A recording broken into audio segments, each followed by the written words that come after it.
Not a case of mistaken identity, by Krishna's mercy.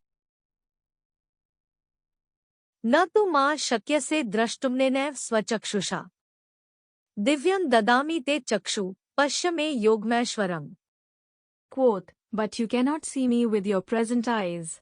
Therefore I give to you divine eyes by which you can behold my mystic opulence.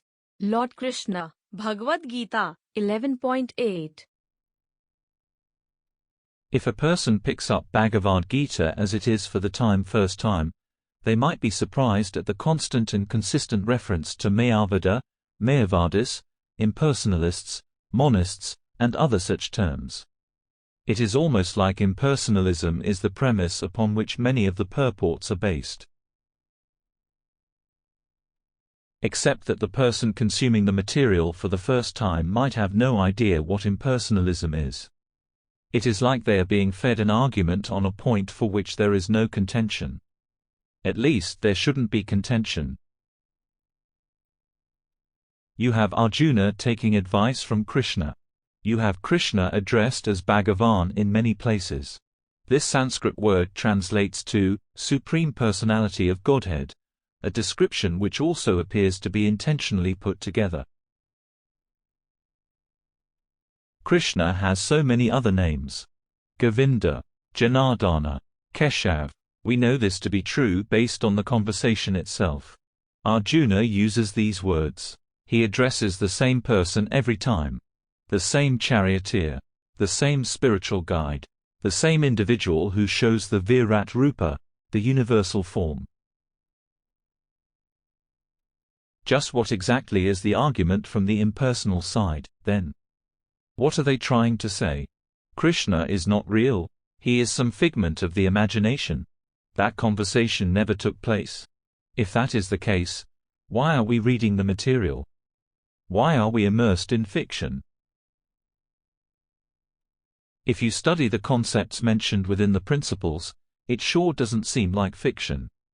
The distinction between body and spirit, the origin of the species, the transmigration of the soul, the cycle of the universe, the pattern of desire leading to wrath and anger, the different modes of nature. Therefore, why are we even arguing the impersonalist side? Why are we giving them credence? Does anybody actually believe that the Krishna in Bhagavad-gita refers to someone else? His Divine Grace A.C. Bhaktivedanta Swami Prabhupada gives the comparison of a person asking for a drink of water. If they write down their request on a piece of paper, the meaning never changes. If someone were to consult that piece of paper, the written word, thousands of years later, the meaning is the same. A person is requesting a drink of water. In the same way, Bhagavad-gita features repeated use of the Sanskrit words aham and mama. These refer to Krishna the person. There is no ambiguity. Arjuna is speaking to a person. The vision of the universal form, facilitated through the grant of a special pair of eyes, is from a distinct individual. Arjuna refers to Krishna directly when speaking of the amazing nature of that form. The recommendation for surrender is to Krishna the person. The same for the assurance of protection against loss in future endeavors. The promise for continued alignment with Dharma, in the path of devotion. Maya tatam idam sarvam jagad avyakt murtina matsthani sarvabhutani na chaham teshva avasthita. Quote, by me, in my unmanifested form, this entire universe is pervaded. All beings are in me, but I am not in them. Lord Krishna, Bhagavad-gita, 9.4. Sri Krishna is so kind that he gives information on the impersonal side, as well. This is known as the avyakta murtina. It is unseen or difficult to notice.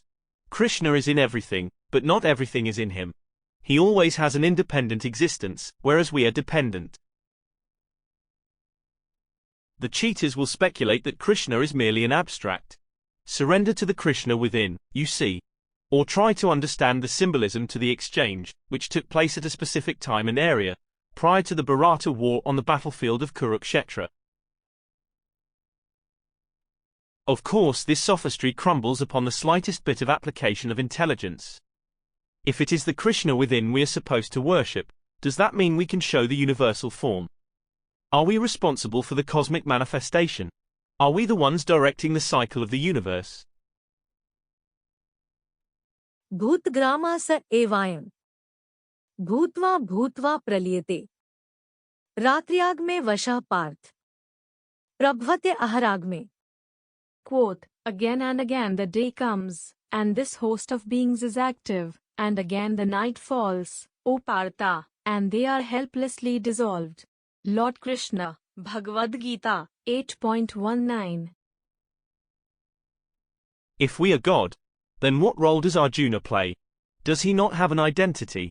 Are Krishna and Arjuna the same person? What is the point to the conversation, then? Why does any person require instruction if they are already God? Unfortunately, such bogus interpretations are more prevalent in the published literature space than the authorized explanations from those following in Arjuna's line. It is for this reason that the acharyas intentionally juxtapose the proper understanding with the impersonal point of view. If we steer clear of the mistaken identification, if we understand Krishna for who he is, we take the highest benefit from the Bhagavata culture so kindly passed along to us. In closing, a conversation took place in Kurukshetra place between two persons real, for knowledge to reveal, disciple and guru explaining, for divine wisdom attaining, from an actual person the source, Krishna the original force.